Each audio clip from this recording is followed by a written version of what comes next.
Hello, what's up mga kamani magnet? Naririto na naman tayo para sa 8 pinakamalas na bagay sa loob ng ating mga bahay. Alisin ng di manlasin. Ang una sa listahan ay dapat mong tandaan ang pwesto ng hagdanan at ang pwesto ng salamin. Huwag mong pagtatapatin ang hagdanan at salamin sapagkat kapag ang dalawang bagay na to ay magkatapat, maaring magreplika ang mga paa mo habang ikaw ay pababa at pag-akyat sa hagdanan. Ang sanhi nito ay pagkakaroon ng sakit na hindi mo inaasahan na pwedeng mangyari sa sinumang taong nakatira sa inyong tahanan. Ang pagkakasakit niyan ay magdudulot ng matinding kalungkutan at pagkaubos ng kaperahan. Kaya naman huwag mong hahayaan na may salamin sa harapan ng hagdanan para hindi ito nagre-reflect ng anumang bagay na maaring maging sanhi ng kamalasan. Alisin na ang bagay na to para hindi makapagdulot ng matinding kamalasan sa buhay mo. Simulan mo na ang pagtatanggal ng salamin sa harap ng hagdanan. Pangalawang bagay na hindi mo dapat inilalagay sa loob ng tahanan ay ang mga cactus. Pansinin mo ang cactus na tusok-tusok ay nagdudulot din ito ng maaring pag-aaway o pagtatalo ng mga taong nakatira sa inyong tahanan. Hindi ko naman sinasabi na bawal ang pagtatanim o pag-aalaga ng cactus. Maaari mo itong alagaan, maaari mo itong itanim, ngunit doon lamang sa iyong bakuran. Huwag mo lang hahayaan na ang cactus na yan ay nasa loob ng iyong tahanan. Para sa ganun, hindi ito makapagdulot ng kamalasan at hindi makapagbigay ng matinding epekto pagdating sa pananalapi sa loob ng tahanan. Maaari kasi ang sanhi nito ay kalungkutan, pag-aaway at pighati sa sinumang nakatira sa tahanang may cactus sa loob ng bahay. Isa pang bagay na hindi mo dapat nilalagay sa loob ng tahanan ay ang mga larawan ng mga sakuna o kaya naman ay pagputok ng bulkan. Pansinin mo ang larawan na yan. Ito ay nagpapakita ng negatibong halimbawa. Ang mga negatibong aspeto na yan sa ating buhay ay maaari ding magdulot ng negatibong impact sa iyong buhay. Kapag ang mga negatibong bagay ay madalas mong makikita, ito ang mamamanifest mo sa iyong buhay. At kapag na-manifest mo yan sa iyong buhay, ang kalungkutan ang mamamayani sa iyong tahanan. Ang mga negatibong enerhiya ang magpapaikot sa iyong bahay, kaya't mas mainam na iwasan na para ang kalungkutan, pighati at kamalasan ay maiwasan mo ring maipasok sa loob ng tahanan. At nang sa ganon, ang buhay mo ay hindi kamalasan ang idulot sa iyo kundi swerte lamang, kaya't alisin na yan.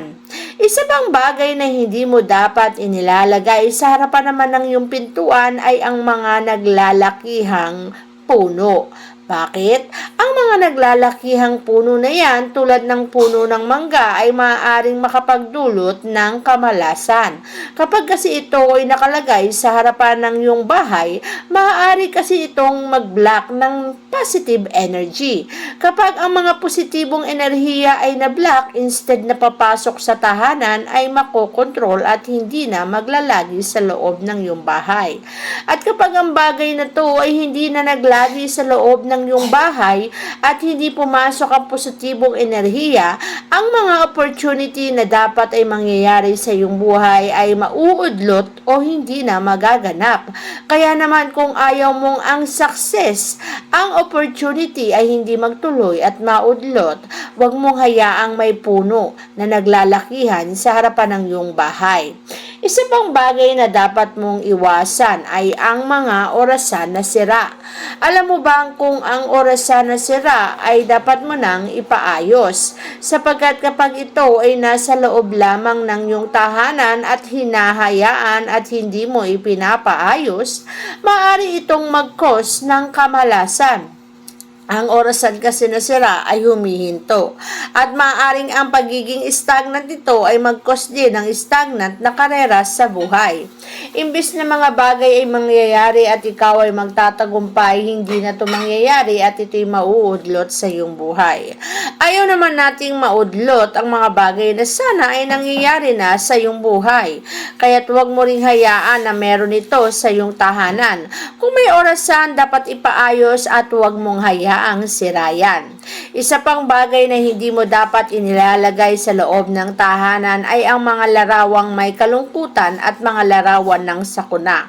Bakit? Dahil ito rin ay nagre-replika o nagpapakita ng mga negatibong enerhiya. Katulad ng paulit-ulit kong sinasabi, huwag mo nga hayaan ang mga nakapaligid sa iyong tahanan ay punong-puno ng negatibong enerhiya dahil magiging mabigat ang iyong daladala. Para bagang kahit ikaw ay nagpapahinga sa loob ng tahanan, kung ang bubungad at madalas mong nakikita ay ang mga negatibong bagay na yan, ito rin ang magaganap sa iyong buhay. Mas maiimpluwensyahan ka ng mga bagay na madalas mong nakikita. Kung negative yan, mas madalas negatibo rin ang magaganap o mangyayari sa iyong buhay. Kaya huwag mong hahayaan na ang bagay na yan ay maganap o mangyari sa iyong buhay. Kaya tanggalin mo na. Huwag mo ring hahayaan na pagbukas mo ng CR, inodoro na agad ang bubungad. Ang inodoro ay may water na kung saan ay nafa-flush. Ang water ay pera. Kapag madalas mo itong nafa-flush, ay para mo na rin pinalash o itinaboy ang pera palabas ng iyong tahanan. Kapag ganito kasi ang nagaganap, ay madalas kang walang pera o madalas kang nasasairan. Kaya naman pagbukas ng pintuan ay hindi mo makontra dahil inodoro agad, lagyan mo na lang ng pangontrang crystal ball ang pintuan para pagbukas mo nito ay hindi negatibo ang dala sa iyong tahanan. Huwag mo ring hahayaan na palaging bukas ang pintuan para hindi makapagbigay ng anumang kamalasan sa iyo at sa mga taong nakatira sa tahanan mo. Mas mainam na iwasan ang bagay na to para maiwasan din ang dulot nitong kamalasan sa buhay mo. Pagdating naman sa loob ng ating kama, huwag mong hahayaan na ang salamin ay nakatapat sa iyong kama sapagkat kitang-kita habang kayo ay natutulog na mag-asawa. Kapag ganito kasi ang pwesto na pagtulog nyo ay may salamin sa harapan mo, makikita ang refleksyon ninyong dalawa na nadodoble. Kaya naman kung nadodoble ang refleksyon nyo, ano ang pwedeng mangyari? Pwede kayong mga lunya o magkaroon ng ibang kapareha. Ang pangangabit ay mangyayari sa inyong dalawa. Kaya naman huwag mong hayaan na mangyari at masira ang iyong pamilya. Iiwas mo na ang salamin sa harapan ng kama.